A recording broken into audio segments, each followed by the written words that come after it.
Salut tout le monde! Aujourd'hui, nous allons voir l'emploi et la valeur de deux conjonctions de coordination, et or. On va commencer par et. On va partir d'un exemple. C'est un élève intelligent et dynamique. Dans cette phrase, on parle d'un élève qui a deux qualités, l'intelligence et le dynamisme. Il est actif. On a présenté la première qualité, intelligent. Ensuite, on a ajouté la deuxième qualité, dynamique, en utilisant la conjonction et. Deuxième exemple. Il faisait très froid et les rues étaient désertes. Dans cette phrase, il y a deux propositions. Dans la première proposition, on décrit les conditions climatiques. Il faisait très froid.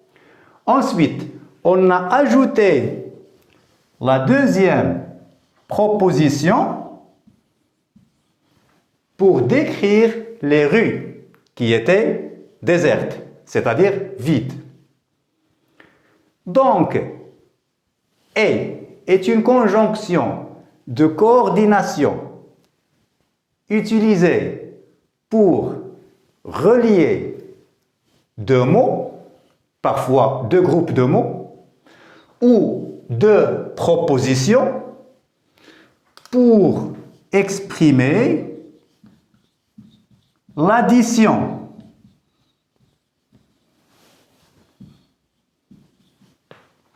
On passe à la deuxième conjonction de coordination, or.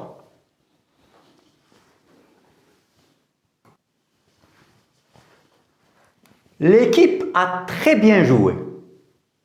Or, elle n'a marqué aucun but.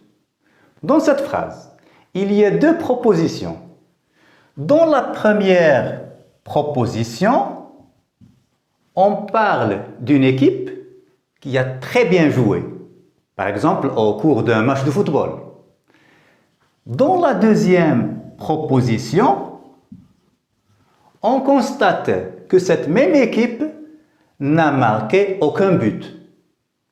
Il y a deux idées opposées.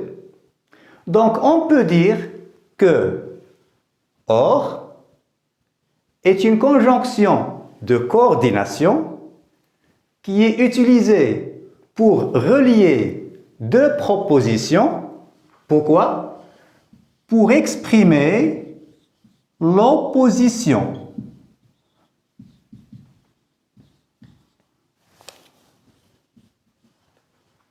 On passe à un exercice d'application.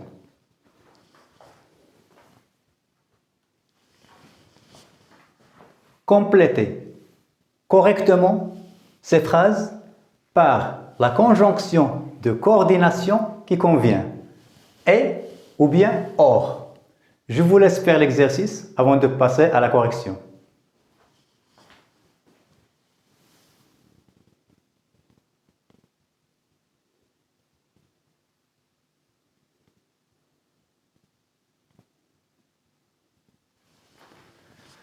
On passe à la correction de l'exercice. C'est un ami sympathique et fidèle. On parle d'un ami qui a deux qualités. On présente la première, sympathique. Ensuite, on ajoute la deuxième qualité, fidèle, en utilisant la conjonction et pour exprimer l'addition. Ce médicament est cher, or il n'est pas efficace. Dans cette phrase, deux idées opposées.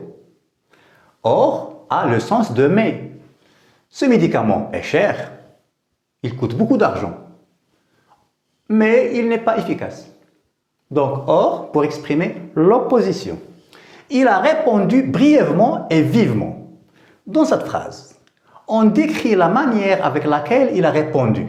Il a répondu d'une manière brève, et on ajoute la deuxième manière avec laquelle il a répondu d'une manière vive. Donc, on a utilisé la conjonction « et » pour exprimer l'addition. Il critique toujours les autres, or, lui, il ne fait rien. Deux idées opposées. Or a le sens de « mais ». Il critique toujours les autres, mais lui, il ne fait rien. C'est un livre original et qui vous plaira certainement. Dans cette phrase, deux propositions. Dans la première, on parle d'un livre original. Ensuite, on ajoute la deuxième proposition qui vous plaira certainement. Attention, n'oubliez pas que dans cette phrase, il y a aussi une idée de conséquence. Pourquoi? Parce qu'on peut dire c'est un livre original, donc il vous plaira certainement. J'ai couru à perdre haleine, or je n'ai pas rattrapé le train. Dans cette phrase, deux idées opposées. Or a le sens de mais. J'ai couru à perdre haleine, mais je n'ai pas rattrapé le train. La route était glissante et je conduisais avec précaution. Dans cette phrase, deux propositions. Dans la première, on décrit l'état de la route, elle était glissante. Ensuite, on a ajouté la deuxième proposition pour décrire la manière de conduire. Je conduisais avec précaution. N'oubliez pas que dans cette phrase, il y a aussi une idée de conséquence. Pourquoi? Parce qu'on peut dire la route était glissante, donc je conduisais avec précaution. C'est la fin de cette séance. Si vous avez apprécié ce cours de grammaire, merci de vous abonner à la chaîne, de la partager et d'activer la cloche des notifications. Merci de votre attention. À très bientôt.